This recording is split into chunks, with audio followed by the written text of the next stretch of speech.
Assalamualaikum warahmatullahi wabarakatuh. Kenalkan, nama saya Irma Amalia Nasir dengan NIM F091231026, Fakultas Ilmu Budaya Prodi Bahasa Mandarin dan Kebudayaan Tiongkok.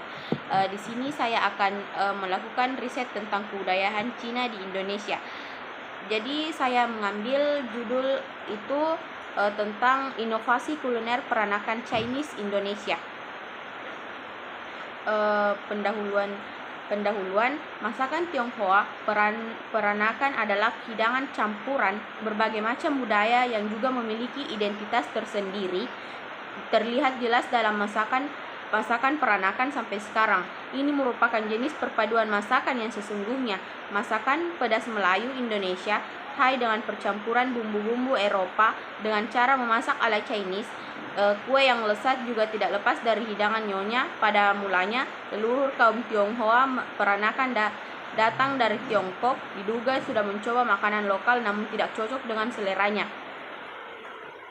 Untuk memasak makanan seperti di tempat asalnya, bahan tidak selalu ada. Hasilnya adalah mencoba membuat masakan yang sesuai dengan selera dan bahan-bahan yang ada di tempat. Terus ada konsep teori. Pada konsep penelitian ini, peneliti menjelaskan pengertian dari judul yang penulis teliti agar pembaca dapat lebih mengerti mengenai konsep penelitian. Kedua itu ada inovasi. Kata inovasi berasal dari kata innovation yang berarti perbaharuan dan perubahan.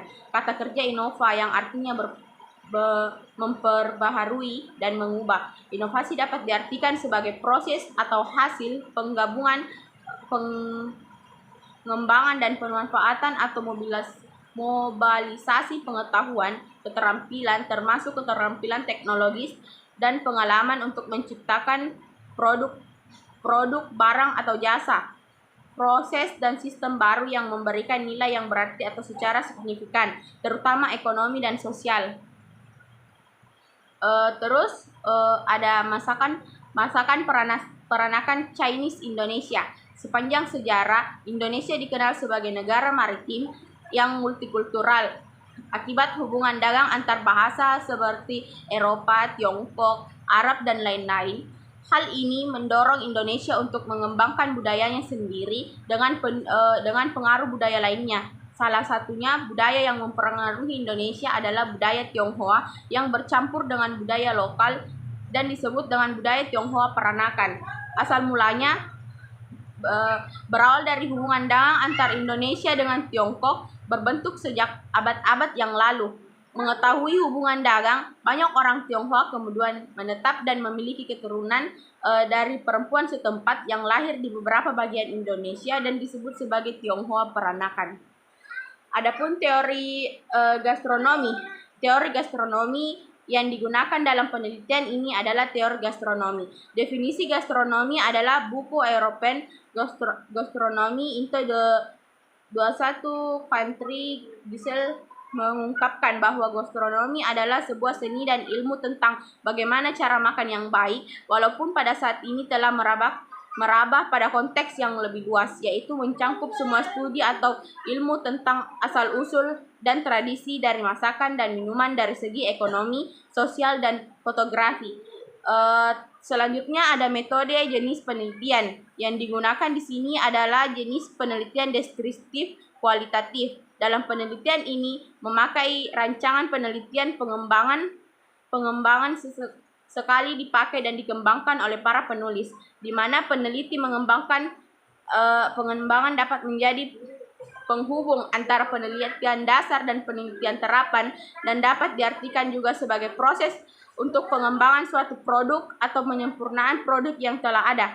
Penelitian ini dilakukan dalam lingkungan kampus Politeknik Internasional Bali, Jalan Pantai Nyanyi, Baraban, Kecamatan Kediri, Kabupaten Tabanan, Bali.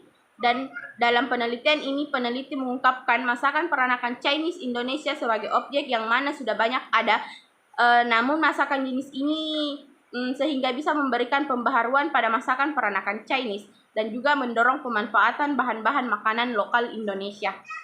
Adapun hasil dan pembahasan setelah melakukan riset dan percobaan selama ini, akhirnya penulis mendapatkan 10 resep inovasi makanan masakan peranakan Chinese Indonesia. Resep yang dihasilkan yaitu ada 1. Kuitiao goreng sosis jeruk nipis. Kuitiao adalah mie asal Tiongkok berwarna putih yang dibuat dari beras. Kuitiao ini dikenal dengan nama char kway teow. Makanan ini pada mulanya adalah makanan yang dijual oleh para nelayan dan petani yang merangkap sebagai penjual makanan di malam hari. Konsumen makanan ini pada awal mulanya hanya berawal dari kalangan buruh. Namun lambat laun makanan ini pada awal mulanya hanya berasal dari kalangan diterima oleh berbagai kalangan. Ciri khas dari kuitiao adalah teksturnya yang kenyal sehingga nikmat diolah dengan berbagai cara. Pada penelitian ini saya tambahkan jeruk nipis sebagai tambahan rasa dan penyegar. Selain itu jeruk nipis juga mengandung berbagai vitamin dan yang bermanfaat bagi tubuh. Terus yang kedua itu ada mie tek-tek tumis asparagus. Yaitu asal mulanya penamaan mie tek-tek adalah karena penjual makanan ini mempromosikan dagangnya dengan memukulkan lidi ke panci yang akan menimbulkan suara tek-tek. Masakan menyenangi mie tek-tek karena pada saat mereka melakukan aktivitas pada malam hari, mie tek-tek inilah yang biasanya mereka temukan dengan mudah sehingga makanan ini menjadi populer di hidangan saat malam hari. Yang ketiga itu ada nasi goreng belimbing wulu. Nasi goreng sebenarnya muncul dari adab biadab Tionghoa, budaya Tionghoa yang tak suka menyantap makanan yang dingin, tetapi juga tidak boleh membuang sisa makanan.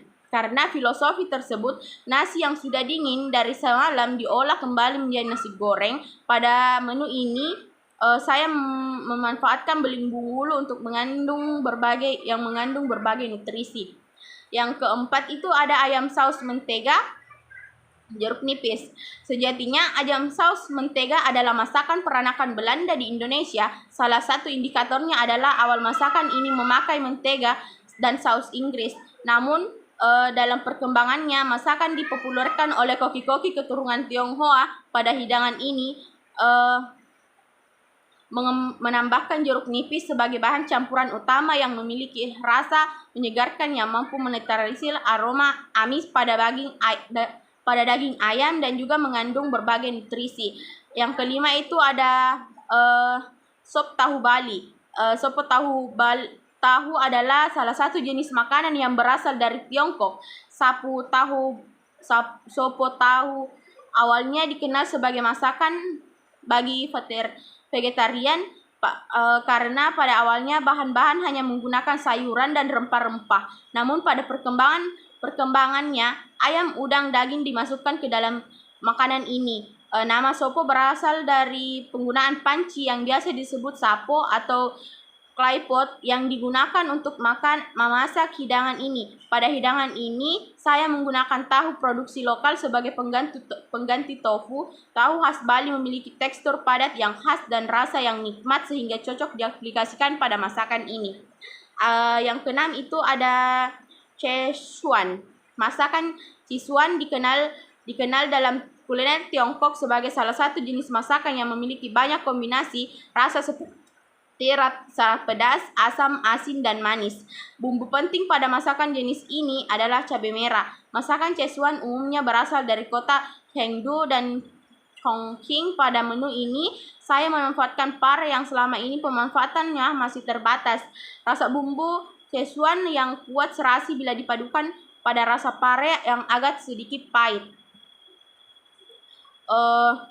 Kesimpulan dan rekomendasi yaitu makanan sudah diinovasikan dengan bahan-bahan makanan lokal yang memiliki cita rasa unik dan berbeda dari makanan aslinya, namun masih tetap mempertahankan ciri khas karena mengandalkan bumbu-bumbu yang sesuai dengan resep asli dan metode pembuatan pun tetap mempertahankan metode otentik sehingga kedepannya penelitian ini diharapkan dapat memberikan pembaharuan pada masakan peranakan, namun tetap mempertahankan keautentikan rasa masakan jenis ini. Dan yang paling penting adalah resep yang terdapat pada penelitian ini diharapkan dapat dipraktekkan dengan mudah oleh masyarakat luas karena metode yang sudah umum dan bahan-bahan yang diperlukan dapat dipergunakan dengan mudah. Inovasi ini melakukan dan menghasilkan kue goreng saus jeruk nipis, mie tek-tek, tumis, asparagus, nasi goreng Hongkong belimbing wulu, ayam saus mentega jeruk nipis,